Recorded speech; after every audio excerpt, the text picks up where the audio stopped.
Hi everyone, welcome back to my channel. ఈరోజు ఈ వీడియోలో Tirumala to Tirupati RTC bus journey చేస్తూ తిరుమల ఘాట్ రోడ్ యొక్క హిస్టరీ అయితే మీకు ఈ వీడియోలో ఎక్స్ప్లెయిన్ చేస్తాను. ప్రజెంట్ బస్ టికెట్ వచ్చేసి 90 రూపీస్ ఉంది. ఒకవేళ మీరు ఏసీ బస్లో జర్నీ చేయాలి అనుకుంటే ఆ బస్సెస్ కూడా మనకి ఈ తిరుమల బాలాజీ బస్ స్టాండ్ దగ్గర నుండి అవైలబుల్లో ఉన్నాయి. బట్ మేము బస్ స్టాప్కి వెళ్ళగానే మాకు ఆర్టీసీ బస్ ఖాళీగా కనిపించింది. సో ఇక వేరే బస్ కోసం వెయిట్ చేయకుండా వెంటనే ఎక్కేసాం. తిరుపతి టు తిరుమల ఘాట్ రోడ్ వచ్చేసి 18 కిలోమీటర్స్ ఉంది. అండ్ అదే Tirumala to Tirupati down ghat road వచ్చేసి 19 కిలోమీటర్స్ ఉంటుంది. ఇక ఈ ఘాట్ రోడ్లో వ్యూ ఉంటుంది చూడండి, ఆసమ్. అసలు ఒక మంచి మ్యూజిక్ వింటూ ఈ వ్యూ ఎంజాయ్ చేస్తూ జర్నీ చేయొచ్చు. తిరుమల చేరుకోవడానికి ఈ మార్గం ద్వారా మాత్రమే రావాలి. తిరుమల ఈ పేరు వినగానే ముందుగా మనకి గుర్తుకు వచ్చేది అఖిలాండ కోటి బ్రహ్మాండ నాయకుడు. అయితే ఆయన దర్శనం కోసం వచ్చే భక్తులకు ప్రకృతి సోయగాలతో ఆహ్లాదాన్ని అందించే వాతావరణం, చల్లటి మంచు, దివి నుండి మనపై వాలుతుందా అనేలా చుట్టుకునే మేఘాలు, అనువనువు సహజ శిలల శ్రీవారి దర్శనం, ప్రమాదకర మలుపులు, అయితే ఎత్తైన కొండలు చూస్తూ సాగిపోయే ప్రయాణం ప్రతిరోజు చూసిన కొత్త అనుభూతిని అందిస్తుంది. మెలికలు తిరుగుతూ సాగిపోయే ఘాట్ రోడ్, ఎత్తైన కొండలు, ప్రమాదకరమైన మలుపులు, తిరిగిపోతూ సాగిపోయే రోడ్లు, ఆ రోడ్డుకి ఇరువైపుల ఎత్తైన కొండలు, స్వామి రూపాన్ని కళ్ళకి కట్టే కొండలు, ఆ పేర్లకి తగినట్టు కనిపించే గరుడాద్రి లాంటి కొండలు, పాచిక భయాలు, చిన్నపాటి అడవులను తలపించే చెట్లు, వాటి మధ్యలో తిరుగాడే వన్యప్రాణులు, చిన్న చిన్న సెలయేళ్ళు, అడుగడుగున ఆనందం, ఆహ్లాదం, ఉత్కంఠన, ఇలా ఆ దేవదేవుని సృష్టి చిత్రాన్ని ఆవిష్కరించే ప్రకృతి చిత్రాన్ని కళ్ళ ముందు కనబడుతుంటే ఆహ్లాదంగా సాగిపోయే అద్భుతమైన ప్రయాణం తిరుమల ప్రయాణం. నడక మార్గం ద్వారా కాకుండా బస్సులో లేదా ఏదైనా వాహనం మీద ఏడుకొండల వాడి సన్నిధికి చేరుకోవాలంటే ఈ ఘాట్ రోడ్ ద్వారానే వెళ్ళాలి. మరి ఆ ఘాట్ రోడ్ చరిత్ర ఏంటో ఈ వీడియోలో తెలుసుకుందాం. నిజానికి తిరుమల ఘాట్ రోడ్కి పెద్ద చరిత్రే ఉంది. ఎందుకంటే సాంకేతిక నైపుణ్యం అంతగా అభివృద్ధి చెందని ఆ రోజుల్లో ఇంత ఎత్తైన కొండల మీద రోడ్డు వేయడం అంటే అది ఘన చరిత్రే కదా. మొదట్లో స్వామివారిని దర్శించుకోవాలి అంటే దట్టమైన అడవి మార్గాల్లో నడుచుకుంటూ వెళ్ళేవారు భక్తులు. రాను రాను స్వామి దర్శనం కోసం వచ్చే భక్తుల సంఖ్య అంతకంతకు పెరుగుతూ ఉండడంతో కొండ మీదకు వెళ్ళే భక్తుల సౌకర్యార్థం అప్పటి మద్రాస్ పాలకుల సూచన మేరకు అప్పటి బ్రిటిష్ ప్రభుత్వం కొండ మీదకు రోడ్డు వేసేందుకు సంకల్పించింది. అయితే అందరూ ఇది జరిగే పనేనా అనుకున్నారు. ఎందుకంటే ఎత్తైన ఆ శేషాచలం కొండల్లో రోడ్డు వేయడం అసాధ్యం అనుకున్నారంట. కానీ ఆ అసాధ్యాన్ని సుసాధ్యం చేసి చూపించారు మన మోక్షగుండం విశ్వేశ్వరయ్య. నాటి Madras governor sir Arthur hope ఈ కొండల్లో సర్వేలు చేయించి ఘాట్ రోడ్ని నిర్మించడానికి ప్రతిపాదనలు సిద్ధం చేశారు. ఈ ప్రతిపాదనను బ్రిటిష్ ప్రభుత్వం ఆమోదించిన వెంటనే ఘాట్ రోడ్ నిర్మాణ బాధ్యతలు అప్పటి ప్రముఖ ఇంజనీర్ మోక్షగుండం విశ్వేశ్వరయ్యకు అప్పగించారు. వారు సాంకేతిక పరిజ్ఞానం అంతగా అందుబాటులో లేని ఆ రోజుల్లో ఎత్తైన కొండల్లో దట్టమైన అడవుల మధ్యలో రోడ్డు వేయడం, రోడ్డు నిర్మించడం అంటే మామూలు మాటలు కాదు. అది ఒక సవాలు, పెను సవాలు. ఆ సవాలును స్వీకరించిన మోక్షగుండం విశ్వేశ్వరయ్య అత్యంత క్లిష్టమైన ఘాట్ రోడ్ నిర్మాణాన్ని చేపట్టారు. ఈ ఘాట్ రోడ్ నిర్మాణంలో ఎన్ని అడ్డంకులు, ఆటంకాలు ఎదురైనా మోక్షగుండం విశ్వేశ్వరయ్య ఎక్కడ వెనక్కి తగ్గకుండా పటిష్టమైన, నిర్దిష్టమైన ప్రణాళికను రూపొందించి ఈ ఘాట్ రోడ్ నిర్మాణం పనులు ప్రారంభించారు. వందలాది మంది కార్మికులతో శరవేగంగా పనులు కొనసాగించారు. మొత్తం 57 మలుపులతో, అందులో 36 క్లిష్టమైన హెయిర్పిన్ ప్రమాదకరమైన మలుపులతో పటిష్టమైన ప్రణాళికను రూపొందించుకున్నారు మోక్షగుండం విశ్వేశ్వరయ్య. అప్పట్లో ఈ పనులు చేసిన వారికి మగవారికి రోజుకు 6 అణాలు, ఆడవారికి 4 అణాల చొప్పున కూలి ఇచ్చేవారట. 1943వ సంవత్సరంలో ఈ ఘాట్ రోడ్ పనులు మొదలుపెట్టి 1944 ఏప్రిల్ మాసంలో పూర్తి చేశారు. అంటే ఒక్క సంవత్సర కాలంలోనే ఇంత అరుదైన నిర్మాణం దట్టమైన అడవుల మధ్యలో ఎత్తైన కొండల మీద వేయడం జరిగింది. పనులు పూర్తయిన తర్వాత ఆ రోడ్డు మీద మొట్టమొదటిసారిగా తన కారులో ట్రయల్ రన్ నిర్వర్తించిన మోక్షగుండం విశ్వేశ్వరయ్య ఎంతో ఆనందపడ్డారంట. మరి ఇంత ఎత్తైన కొండల మీద దట్టమైన అడవుల్లో అసాధ్యాన్ని సాధ్యం చేసి రోడ్ని వేసి చూపించిన తర్వాత ఆ రోడ్డు మీద మొట్టమొదటిసారి వెళ్తున్నప్పుడు ఆనందం కలగకుండా ఉంటుందా ఎవరికైనా? అలాంటి ఆనందాన్నే పొందారంట మోక్షగుండం విశ్వేశ్వరయ్య. అదే నెల అంటే ఏప్రిల్ 10వ తేదీన అప్పటి మద్రాస్ గవర్నర్ ఆర్థర్ హోప్ ఈ రోడ్ని ప్రారంభించారు. అలిపిరి దగ్గర సముద్ర మట్టానికి కేవలం 150 మీటర్ల ఎత్తు ఉండగా శిఖరం పైకి పోతున్న కొద్ది సుమారు 976 మీటర్ల ఎత్తు ఉండడంతో ఈ రోడ్డు మొత్తం 57 మలుపులు, 36 హెయిర్ పిన్ బ్లేడ్స్ అంటే చాలా సన్నటి క్లిష్టమైన మలుపులతో నిర్మించడం జరిగింది. దీని నిర్మాణం పూర్తయిన నాటి నుండి దాదాపు 30 ఏళ్ల పాటు తిరుమలకు రాకపోకలు అంటే కొండ మీదకు వెళ్ళడం తిరిగి రావడం కూడా ఈ ఘాట్ రోడ్ మీదనే జరిగాయి. ఇప్పుడంటే మనం తిరుమలకి వెళ్ళడానికి ఒక రోడ్, తిరిగి రావడానికి మరొక రోడ్ గుండా రావడం జరుగుతుంది. కానీ మొదట్లో మాత్రం ఈ రెండు అంటే వెళ్ళడం రావడం కూడా ఈ ఘాట్ రోడ్ ద్వారా మాత్రమే జరిగేవి అంట. మొదట్లో భక్తులు ఎక్కువగా ఎడ్ల బండిపై లేదా గుర్రపు బండ్లు ఉపయోగించి వెళ్ళేవారు. అప్పట్లో బస్సెస్, ప్రైవేట్ వాహనాలు చాలా తక్కువగా ఉండేవి. ఆ రోజుల్లో రోజుకు సుమారు 700 నుండి 800 మంది వరకు భక్తులు వచ్చేవారంట. భక్తుల సంఖ్య పెరగడంతో ప్రభుత్వం భక్తుల కోసం తిరుపతి నుండి తిరుమల కొండ మీదకు 2 బస్సులు ప్రారంభించింది. ఈ 2 బస్సులు తిరుపతిలోని మొదటి సత్రం నుండి రోజుకు 3 సర్వీసులు ఉండే. అవి కూడా రాత్రి 7 గంటల వరకే. తిరుమల నుండి రాత్రి 7 దాటితే బస్సులు ఉండేవి కాదంట. ఇప్పుడంటే తిరుమల కొండ మీదకి వెళ్ళడానికి అర్ధరాత్రి 12 గంటల వరకు మనకు బస్సెస్ సౌకర్యం ఉంది. కానీ ఆ రోజుల్లో తిరుమల నుండి కొండ మీదకి వెళ్ళాలంటే రాత్రి 7 దాటిన తర్వాత ఒక్క బస్ ఉండేది కాదంట. అయితే భక్తుల సంఖ్య పెరుగుతూ ఉండడంతో బస్సుల సంఖ్య కూడా పెంచేశారు. ఈ పరిస్థితుల్లో రాకపోకలు అన్నీ ఈ ఘాట్ రోడ్ మీదే జరుగుతూ ఉండడంతో పరిస్థితి ఇబ్బందిగా మారింది. దాంతో తిరుమలకు వెళ్ళడానికి అంటే కొండపైకి వెళ్ళడానికి ఈ ఘాట్ రోడ్ వాడాలని, తిరుమల నుండి కిందకి రావడానికి అంటే తిరుపతికి దిగి రావడానికి 2వ ఘాట్ రోడ్ నిర్మించాలని అన్న ప్రతిపాదన వచ్చింది. ప్రతిపాదనలు కార్యరూపం దాల్చడంతో 1961లో టీటీడీ 2వ ఘాట్ రోడ్ నిర్మాణానికి శ్రీకారం చుట్టింది. అప్పటి రాష్ట్ర ముఖ్యమంత్రి దామోదరం సంజీవయ్య గారు ఈ రోడ్డుకు శంకుస్థాపన చేశారు.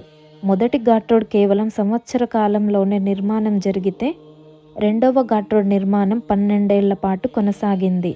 1973లో అప్పటి టీటీడీ చైర్మన్ గోకరాజు రంగరాజు 2వ ఘాట్ రోడ్ని ప్రారంభించగా 1974 సెప్టెంబర్ 3న కొత్త టీటీడీ చైర్మన్ చెలికాని ఆనందరావు చేతుల మీదుగా భక్తులను అనుమతించారు. తిరుమల ఘాట్ రోడ్ నిర్మించి దశాబ్దాలు గడిచిపోయినా ఇప్పటికీ కూడా ఆ రోడ్ నాణ్యత, నిర్మాణ నాణ్యత దెబ్బతినలేదని, కొండ చర్యలు విరిగిపడలేదని, ఇది చాలా అరుదైన విషయం అని ఇంజనీర్లు చెబుతారు. అయితే దాని తర్వాత నిర్మించిన 2వ ఘాట్ రోడ్లో మాత్రం 11 కిలోమీటర్ల నుండి 17 కిలోమీటర్ల మధ్య ప్రమాదకరమైన మలుపులు ఎక్కువగా ఉండడంతో అక్కడ రాక్ కాంపోజిషన్ గట్టిగా లేకపోవడం వల్ల అప్పుడప్పుడు చిన్న చిన్న ప్రమాదాలు జరగడం, కొండ చర్యలు విరిగిపడడం లాంటి ఘటనలు చోటు చేసుకుంటాయి. ఇది తిరుమల ఘాట్ రోడ్ వెనక ఉన్నటువంటి ఘనమైన చరిత్ర. మరి ఈ వీడియో మీకు నచ్చినట్టయితే తప్పకుండా లైక్ చేయండి.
Oh.